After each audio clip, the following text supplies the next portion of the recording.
Video शुरू करने से पहले आपसे रिक्वेस्ट है, लाल बटन पर क्लिक करके हमारे चैनल को सब्सक्राइब करें। हॉलीवुड सिल्वर स्क्रीन आज एक्सप्लेन कर रहा है American psychological thriller movie deep water. Movie के सेंट्रल कैरेक्टर में एक कपल दिखाया जाता है। उनकी मैरिज को कई साल हो चुके हैं। हस्बैंड विक और वाइफ मिलिंडा आज एक फ्रेंड की पार्टी में जाते हैं। वहाँ मिलिंडा का बॉयफ्रेंड जोएल भी आ चुका होता है।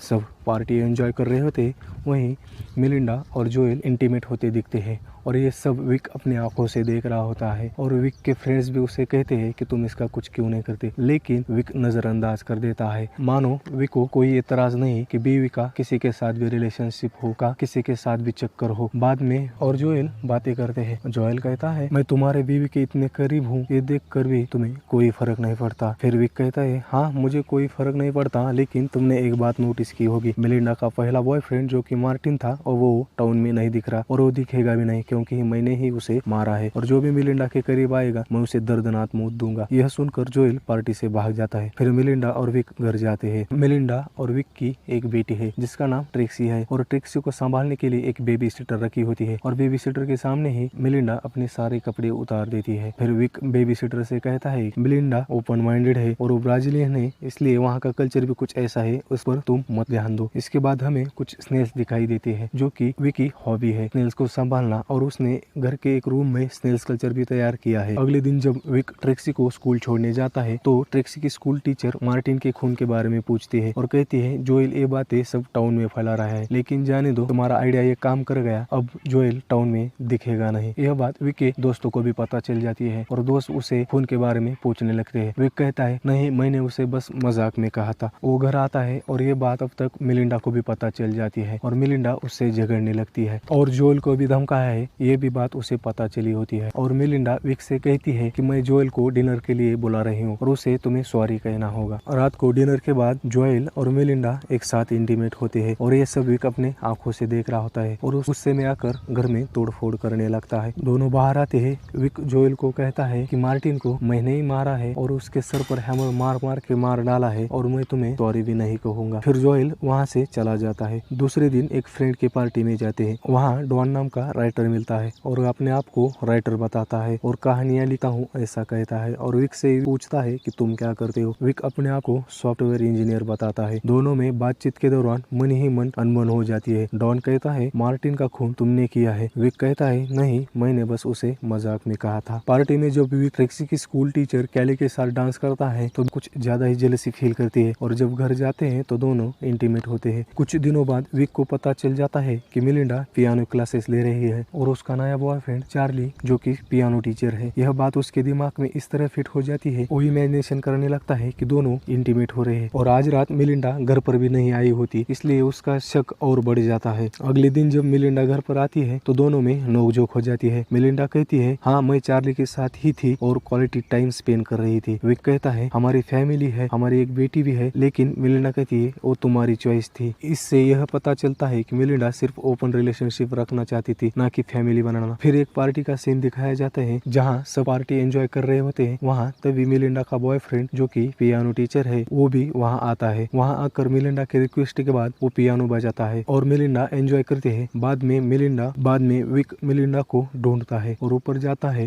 जाता है तो देखता है कि चार्ली और मिलिंडा खूब मजे ले रहे हैं और ये देखकर विक को बहुत बुरा लगता है। दिमाग में कुछ प्लान करता है। थोड़ी देर बाद बारिश आती है, इसलिए सब अंदर जाते हैं। मौका देखकर विक चार्ली को स्विमिंग पूल में डुबोकर मार देता है और ऊपर जाकर खाने का मजा लेता है। मिलिंडा चार्ली को न देखकर बेचैन होती है और उसे ढूंढने लगती है और उसे स्विमिंग पूल में मरा हुआ दिखता है। ऊपर आकर सबको चिल्लाकर बुलाने लगती है। सब चार्ली को बाहर निकालते हैं। फिर वहाँ डॉक्टर और पुलिस आती है। डॉक्टर चार्ली को मृत घोषित करती है। बाद में पुलिस इन्वेस्टिगेट कर, लेकिन कोई सुराग न मिलने के कारण उसे एक्सीडेंटल केस मानकर छोड़ देती है। लेकिन डॉन का शक अभी भी विक पर होता है, इसलिए वो डॉन विक के पीछे एक इन्वेस्टिगेटर लगा देता है जो कि विक पर नजर रखता है। विक एक दिन मिलिंडा के साथ एक आदमी को देखता है और उसे पूछताछ करता है। उसके बाद विक डॉन के पास जाता है और उसे कुछ बैंक डिटेल्स दिखाता है जो कि मिलिंडा के खाते से पैसे जा रहे थे। डॉन की बीवी दोनों को कन्विंस करती है, लेकिन विक वहाँ से गुस्से में निकल जाता है।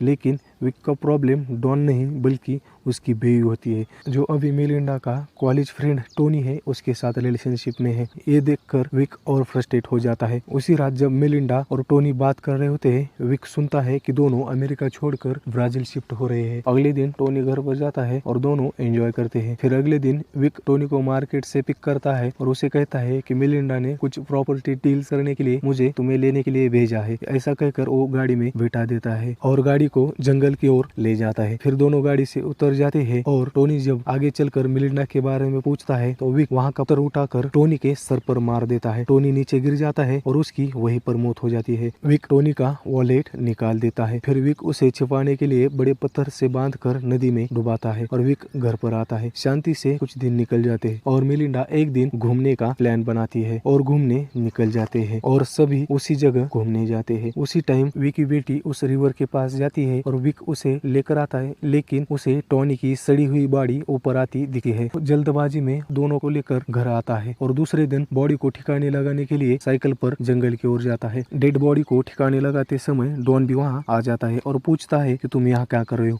विक कहता है मेलिंडा का स्कार्फ ढूंढ रहा हूँ जो कल मिस हुआ था। डॉन कहता है कि स्कार्फ तो मेरे पास है और वो बोलते बोलते विक के पास आने लगता है। तभी लाश का हाथ ऊपर आता है और ये देखकर डॉन भागने लगता है। विक उसका पीछा करता है। डॉन गाड़ी को बहुत तेज चला रहा होता है और गाड़ी पर का कंट्रोल बिगड़ जाता है और गाड़ी खाई में गिर जाती है और वहीं पर डॉन की मौत हो जाती है। मिलिंडा विक को ढूंढते ढूंढते स्नेल्स के रूम में जाती है। वहाँ एक वॉलेट दिखता है। वो वॉलेट टोनी का होता है और ये देखकर वो समझ जाती है कि टोनी इस दुनिया में नहीं रहा। वहाँ मिलिंडा बैग पैक करके घर से निकलने की कोशिश करती है। तभी उसकी डॉटर बैग को स्विमिंग पूल में फेंक कर कहती है कि मैं तुम दोनों को एक साथ देखना चाहती हूँ। यह सुनकर मिलिंडा का मन बदल चुका है ऐसा लगता है। फिर विक घर आता है और मिलिंडा से पूछता है क्या हुआ। मिलिंडा कहती है कुछ नहीं। अब मिलिंडा को भी रियलाइज हो चुका है कि उससे हस्बैंड ही है जो उससे दिल से चाहता है। इसी के साथ ही ये फिल्म खत्म हो जाती है। आपको ये कहानी कैसी लगी कमेंट में हमें बताएं। लाइक करना ना भूले और सब्सक्राइब जरूर कीजिए। मिलते हैं अगली कहानी के साथ। सब्सक्राइब का बटन है ना, उसको हिट करो। कहानी